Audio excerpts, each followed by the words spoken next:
Oi, eu sou a Michelle Trentinalha, do curso de Engenharia Civil da Poli. Hoje eu vou apresentar o meu projeto de iniciação científica, que foi orientado pelo professor Quintanilha, do IEE, e auxiliado pela professora Adelaide Nardossi, da Faculdade de Saúde Pública. O tema foi o diagnóstico dos municípios brasileiros em relação ao atendimento da ODS 11.2.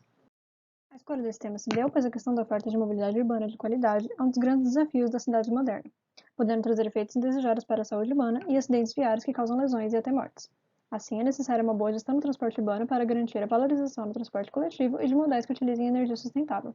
Pensando nisso, em 2015, a ONU criou a Agenda 2030, que estabeleceu 17 Objetivos do Desenvolvimento Sustentável, ou ODS. Dentro desses objetivos, interessou para essa pesquisa, em especial, o 11.2, que elenca 4 parâmetros a serem avaliados: o acesso, a segurança, o preço e a acessibilidade do transporte público. Assim, o objetivo da iniciação foi a análise de informações municipais de 64 municípios, de modo a conhecer a situação atual do transporte público em relação ao método ODS 11.2, usando informações disponíveis em 2 questionários, a MUNIC de 2017 do IBGE e a PEMOB de 2019, feita pelo CIMU. Embora a pesquisa MUNIC contivesse dados de 5.570 municípios, ela não apresentou informações suficientes para avaliar o objetivo proposto, e por isso a gente buscou novas fontes de informações, chegando ao questionário PEMOB. No entanto, esse novo questionário continha informações somente de 64 municípios, que são os mostrados no mapa. Para isso, o método consistiu em análises descritivas e correlação das informações socioeconômicas mostradas na tabela com as informações dos questionários. Em seguida, foram feitas análises descritivas desses questionários e, por último, foi feito um estudo estatístico das questões, que foram divididas em numéricas, binárias e alternativas, que foram binarizadas. Em cima dessas questões, foi aplicada a análise de componentes principais normal e a categórica, de modo a definir indicadores que poderiam medir o cumprimento da meta 11.2 da ODS. E o critério utilizado para definir esses indicadores foi um alto valor acima de 1 e a questão da interpretabilidade da componente contada nessa análise. Nos resultados, quanto à mortalidade no trânsito do país, entre 2016 e 2018 houveram na média 74 óbitos a cada 100 mil habitantes por causas externas, sendo que os acidentes de transporte representam 22,6% dessas mortes. Os dados também mostram que os óbitos por acidentes de transporte atingem mais pessoas entre 20 e 60 anos de idade, sendo a maioria motociclistas, pedestres e ocupantes de automóveis nessa ordem. Falando agora dos 64 municípios da PEMOB, observou-se uma baixa variabilidade populacional por causa do escopo da pesquisa. Todos os municípios têm mais do que 250 mil habitantes. No entanto, foi observada que tem uma alta variabilidade da densidade populacional.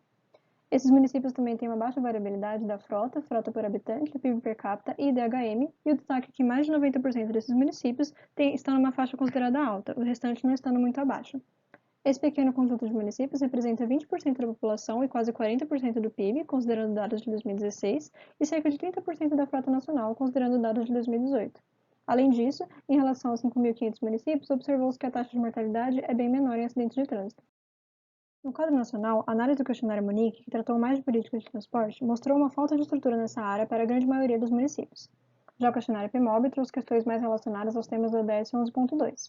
Mas, embora o conjunto de municípios se mostre acima da média nacional, a análise ainda apresentou falta de respostas suficientes e respostas inadequadas, exigindo a exclusão de algumas questões. E, embora se tratasse de um conjunto tão específico de municípios, com maior IDH e PIB, os municípios ainda apresentaram resultados muito variados quanto à situação do transporte e das políticas de transporte. Na análise de componentes principais, os 3 tipos de questões resultaram em indicadores que explicaram mais do que 75% das questões, como mostra a tabela.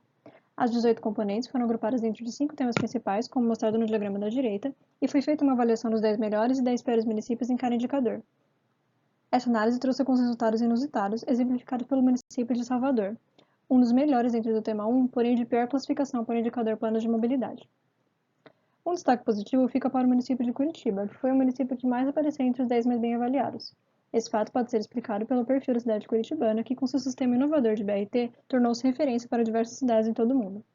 Por fim, os temas 1 e 5 foram os que mais apresentaram coincidência, indicando que os municípios que se saíram bem em termos de legislação também se saíram bem em termos de tarifa.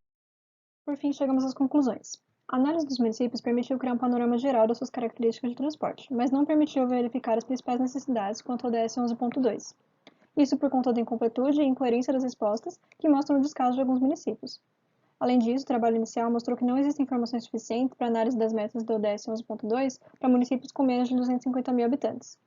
Assim, a pesquisa serviu para enfatizar a necessidade de um trabalho em busca de melhorar esses questionários e outros instrumentos que permitam uma melhor coleta de dados, e também o maior compromisso dos municípios ao devolver esses resultados. Por fim, embora não tenha sido possível a definição da situação dos municípios brasileiros como um todo, por falta de dados, a pesquisa serviu para definir um método de análise e de avaliação dos municípios quanto ao DS 11.2, e com mais dados confiáveis disponíveis seria possível expandir essa pesquisa. Muito obrigada pela atenção. Agradeço também aos meus orientadores e ao CNPq por financiar a pesquisa.